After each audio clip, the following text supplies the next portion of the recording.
নমস্কার বন্ধুরা, আপনারা দেখছেন সুন্দরবন আদর্শ গোট ফার্ম ইউটিউব চ্যানেলে আপনাদের সকলকে স্বাগত জানাই।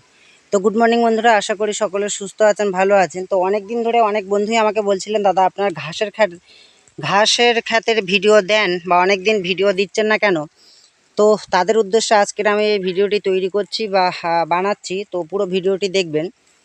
তো বন্ধুরা, এই যে ঘাসটিকে দেখছেন এটা হচ্ছে ইন্দোনেশিয়ান স্মার্ট নেপিয়ার। এই ঘাস কিন্তু খুব বেশি হাইট হয় না, কোমরের কাছাকাছি বা 3 থেকে 3.5 ফুট কিন্তু হাইট হয়, এবং কিন্তু খুব ফলনে ভালো, পুষ্টিগুণে কিন্তু খুবই ভালো, আর খুবই কিন্তু ঝাড়া ঝাড়া হয়।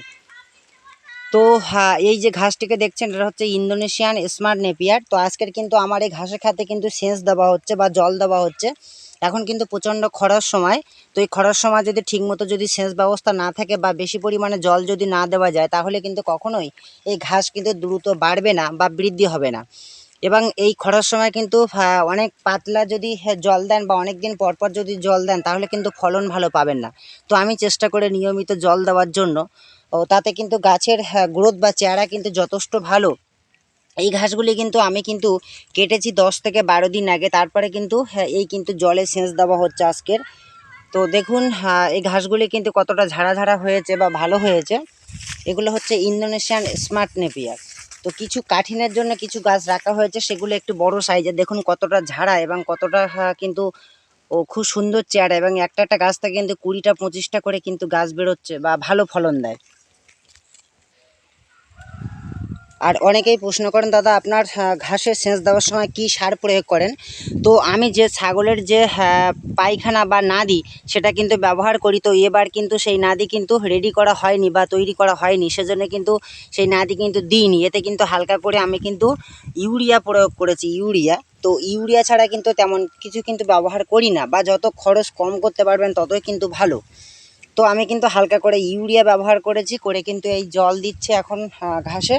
সমস্ত পিলিতে পিলিতে কিন্তু জল চলে যাচ্ছে। ঘাসের চেহারা দেখুন বন্ধুরা, যথেষ্ট কিন্তু ঝাড়া ঝাড়া হয়েছে গাছ। আর এছাড়াও এইখানে যে নেপিয়ার দেখছেন সেটা হচ্ছে যেটা সুপার নেপিয়ার বা হাইব্রিড নেপিয়ার। এই গাছেরও ফলনও দেখুন যথেষ্ট ভালো। আর গাছের চেহারাও দেখুন পুরো সবুজ হয়ে গেছে। এই গাছগুলি কিন্তু প্রায় 15 দিন আগে কিন্তু কাটা হয়েছিল। তো 2 থেকে 2 ফুটের উপরে কিন্তু ঘাসগুলি হয়ে গেছে। তো আর 10 থেকে 12 দিন পরে কিন্তু এই ঘাসগুলি আবার প্রায় 3 ফুট 3.5 ফুট হয়ে যাবে। তো আবার কিন্তু কাটতে পারবো। আর কিছু কাঠিং রেডি করার জন্য কিন্তু এই ঘাসগুলো কিন্তু রাখা হয়েছে। অনেক বন্ধুরা ফোন করেছিলেন যে, দাদা আপনার ফার্মে কিছু কাঠিন পাওয়া যাবে কিনা বা রেডি আছে কিনা। তাদের উদ্দেশ্যে কিন্তু এই কিছু কিছু ঘাস কিন্তু রাখা হয়েছে, যেগুলো কাটা হয়নি কাঠিন রেডি করার জন্য। তো এগুলো সুপার নেপিয়ার বা হাইব্রিড নেপিয়ার। এছাড়া ইন্দোনেশিয়ান স্মার্ট নেপিয়ারেরও কাঠিন পাবেন। আর এছাড়া CO4 পাবেন, বা অস্ট্রেলিয়ান রেড নেপিয়ার পাবেন। মোটামুটি 4 থেকে 5 প্রকার আমার কাছে পাবেন। আর এই ঘাসগুলি কিন্তু 2 দিন আগে কিন্তু কাটা হয়েছিল। দেখুন বন্ধুরা, 2 দিন আগে। তো আজকে কিন্তু সেচ দিলাম, 2 দিন আগে কাটা হয়েছিল। তো এই ঘাসগুলি দেখুন প্রায় 6 ইঞ্চি 8 ইঞ্চি করে 2 দিনে কিন্তু প্রায় হয়ে গেছে। দেখুন প্রায় 6 ইঞ্চির কাছাকাছি কিন্তু হয়ে গেছে ঘাসগুলি। আর এছাড়াও কিন্তু এগুলো কিন্তু কাঠিনের জন্য রাখা হয়েছিল CNCO4, যেটা লাল নেপিয়ার। এছাড়া অস্ট্রেলিয়ান রেড নেপিয়ার, যেটা অস্ট্রেলিয়ান সব থেকে ভালো যে ঘাসটি, সে অস্ট্রেলিয়ান রেড নেপিয়ারগুলি কিন্তু এই কাঠিনের জন্য কিছু রেডি করা হয়েছে। তো আপনাদের যাদের কাঠিন প্রয়োজন হবে অবশ্যই আমার সাথে যোগাযোগ করবেন। আমার কাছে কিন্তু কিছু 4 থেকে 5টি কোয়ালিটি নেপিয়ার ঘাসের কাঠিন পাওয়া যাবে। তো শুনলেন বন্ধুরা, যে অনেকে যে প্রশ্ন করতেন যে সেচ দেওয়ার সময় আপনি কি ব্যবহার করেন। আমি কিন্তু ছাগলের পায়খানায় ব্যবহার করতাম। তো এখন কিন্তু ব্যবহার করিনি, কারণ রেডি করা হয়নি। হালকা করে ইউরিয়া দিয়েছি, শুধুমাত্র ইউরিয়া দিয়েই কিন্তু আজকে জল দিলাম। দেখবেন যে 10-12 দিন পরে আমি যখন ভিডিও করব, এর ভিতরে কিন্তু কোনো মাটি দেখা যাবে না, সম্পূর্ণ ঘাসে কিন্তু এঁটে যাবে।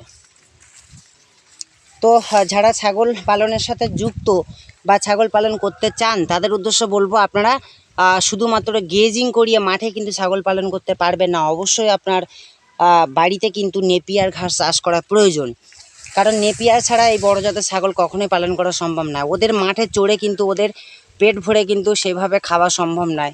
তো অবশ্যই বাড়িতে কিন্তু নেপিয়ার ঘাস চাষ আপনাকে করতেই হবে। এছাড়া কিছু দানা খাবার ব্যবহার করতে পারেন। তো মোটামুটি আমার কিন্তু প্রত্যেকটা পিলিতে কিন্তু জল কিন্তু ভরে গেছে, আর খুব বেশি দেওয়ার প্রয়োজন নেই। তো আর ভিডিওটি আমি দীর্ঘায়িত করব না, সকলকে সুন্দরবন আদর্শ গোট ফার্ম ইউটিউব চ্যানেলের পক্ষ থেকে নমস্কার জানাই।